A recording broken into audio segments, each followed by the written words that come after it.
क्या आपको लगता है कि जो आपके साथ हो रहा है या आप जैसा व्यवहार कर रहे हैं वे आपके पुराने अनुभवों पर आधारित है?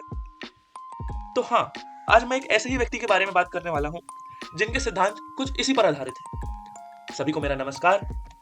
सिगमंड फ्राइड के मनोविश्लेषणात्मक सिद्धांत की आकर्षक दुनिया में हमारी यात्रा में आपका स्वागत है। मैं आज आपको कुछ प्रमुख अवधारणाओं के माध्यम से मार्गदर्शन करने के लिए आया हूँ जो भारत में हमारे जीवन से भी संबंधित है। आइए ऑस्ट्रियाई न्यूरोलॉजिस्ट फ्राइड के दिमाग में उतरे जिन्होंने मनोविश्लेषण की नींव रखी। तो सिगमंड फ्राइड 1856 से 1939 ये एक ऑस्ट्रियाई न्यूरोलॉजिस्ट और मनोविश्लेषण के संस्थापक हैं जो देखी गई विकृतियों के मूल्यांकन और उपचार के लिए एक नैदानिक विधि है।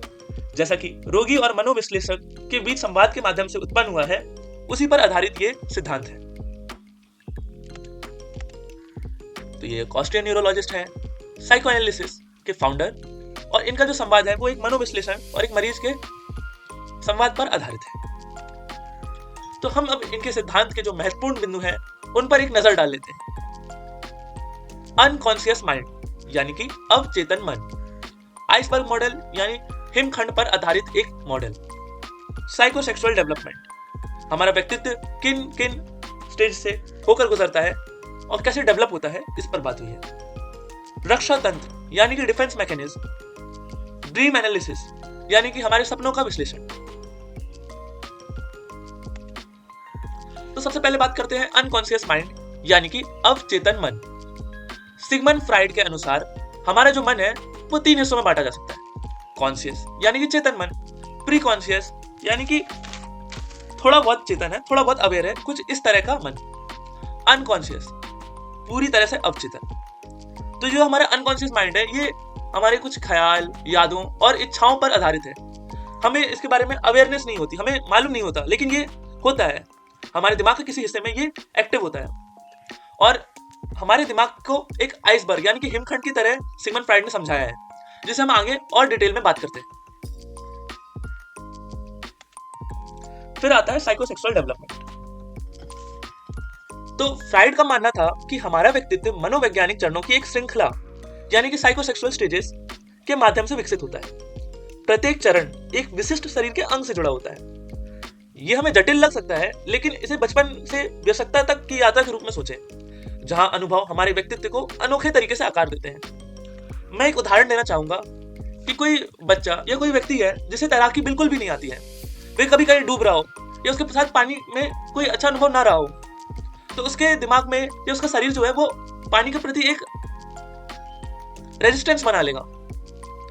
तो इसी तरह हम इस साइकोसेक्सुअल डेवलपमेंट को ऐसे समझ सकते हैं कि हमारे शरीर के जो विभिन्न अंग हैं वो अलग अलग चरणों में किसी चीज के कम हो जाने या किसी चीज के ज्यादा हो जाने से हमारे व्यक्तित्व को प्रभावित करते हैं। अब बात करते हैं डिफेंस मैकेनिज्म यानी कि रक्षा तंत्र। तो जो रक्षा तंत्र होते हैं वो हमें चिंता से बचाने का मन के द्वारा अपनाया एक तरीका है। ये एक मानसिक ढाल है जिसका हम अक्सर इस्तेमाल करते हैं बिना सोचे समझे। इसके कुछ उदाहरण मैं दे सकता हूं। दमन, इनकार, प्रक्षेपण, ये कुछ ऐसी रणनीतियां हैं जिनका उपयोग मन अधूरी इच्छाएं या असुविधाजनक स्थितियों से निपटने के लिए करता है। इसके बारे में भी हम आगे और विस्तार से बात करते हैं। क्या आपने कभी अपने सपनों के पीछे या उनके बारे में जो अर्थ है सोचा है? फ्राइड ने भी सोचा था। इनका मानना था कि सपने हमारे अचेतन इच्छाएं और संघर्षों का ही अभिव्यक्ति है, उनका प्रक्षेपण है। वे हमारे गहरे स्व से एक कोडेड संदेश है एक तरह से। इसलिए कई बार जब आप किसी सपने के बारे में सोचें तो आपको लगता है कि ये ऐसा क्यों हुआ है या इनका भी कोई अर्थ है। तो सिगमंड फ्राइड के सिद्धांत पर ड्रीम एनालिसिस यानी सपनों का विश्लेषण एक महत्वपूर्ण पार्ट है। ये हमारे अनकॉन्शियसली जो डिजायर्स हैं, कॉन्फ्लिक्ट हैं, उनका एक तरह से प्रक्षेपण ही है। तो अब हम बात करते हैं फ्राइड के आइसबर्ग मॉडल पे यानी कि हिमखंड। जैसा कि आप स्क्रीन पर देख सकते हैं, हमारे दाईं तरफ एक हिमखंड बना हुआ है। हम इसे समझ सकते हैं कि जो पानी के तल के ऊपर है वो कॉन्शियस हमारा चेतन मन है। जो बिल्कुल पानी के तल पर है वो प्री कॉन्शियस, थोड़ा बहुत अवेयर नहीं है। और जो पानी की गहराई में है वो हमारा अवचेतन मन है, जैसा कि दिमाग में होता है, हमारे बिल्कुल गहराई में होता है ये अवचेतन मन। और हम इसमें देख सकते हैं कि दिमाग की ऊपरी सतह पर ईगो, जो कुछ रियलिस्टिक टाइप का पार्ट है, इद जो उसकी गहराई पर दिख रहा है, और सुपर ईगो जो आपको सब जगह मतलब ऊपर से लेकर नीचे तक हर जगह मौजूद है। इसे मैं थोड़ा और समझाता हूँ कि ये व्यक्तित्व के हमारे 3 घटक हैं, इड, ईगो, सुपर ईगो। हम ये समझ सकते हैं कि हमारे कोई भी जो निर्णय हम लेते हैं ना, तो ये एक तरह के 3 दोस्त या 3 व्यक्ति हैं, ये 3 वो है जो हमारे कोई भी निर्णय लेने से पहले इन्फ्लुएंस करते हैं, प्रभावित करते हैं। जहां इद जो है वो आनंद के सिद्धांत यानी कि प्लेजर प्रिंसिपल पे काम करता है। ईगो जो है वो एक यथार्थवादी हिस्सा है, रियलिस्टिक पार्ट हिस्सा है, वो ये देखता है कि क्या करना चाहिए, क्या नहीं करना चाहिए, कैसे करना है, बैलेंस बना के रखता है। और जो सुपर ईगो है वो हमारा नैतिक मार्गदर्शक है।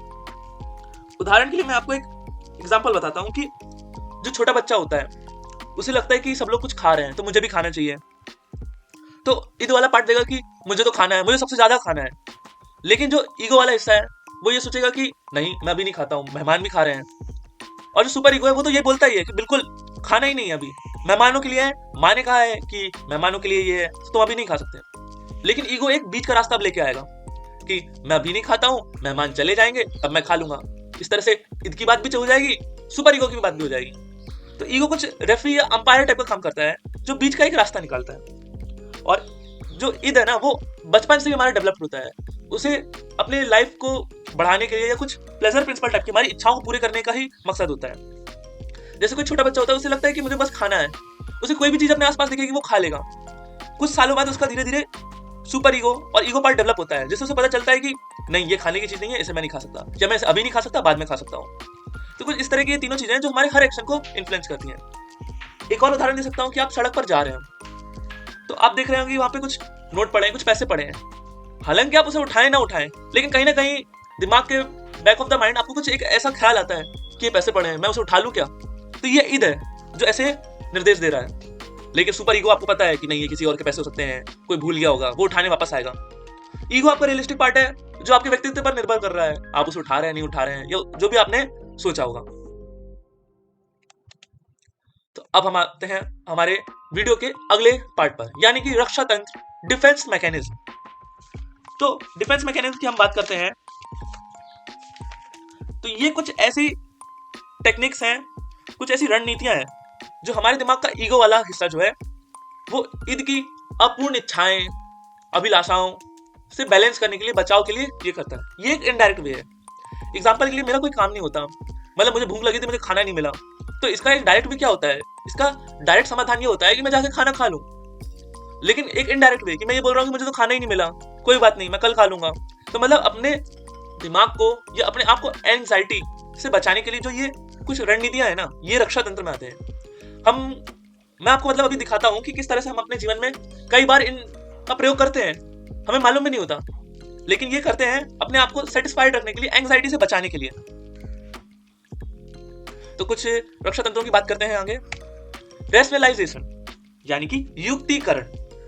हम कई बार ऐसे बहाने लेकर आते हैं जिसमें एक प्रॉपर रीजन होता है कि हमारा जो फेलियर हुआ या कोई चीज नहीं पूरी हो पाई तो हम उसके लिए एक प्रॉपर रीजन दे रहे हैं, वो बहुत लॉजिकल और बहुत रेशनल लगेगा। तो एग्जांपल के लिए कि जैसे मैं ये बोल सकता हूँ कि मैं आज बाहर टहलने गया और मुझे अच्छा नहीं लगा क्योंकि मैं अकेले गया था, लेकिन मैंने ये भी बोला कि मौसम अच्छा नहीं है, मतलब मैं कोई बहाना दे रहा हूँ और वो हमको वैलिड भी लगे।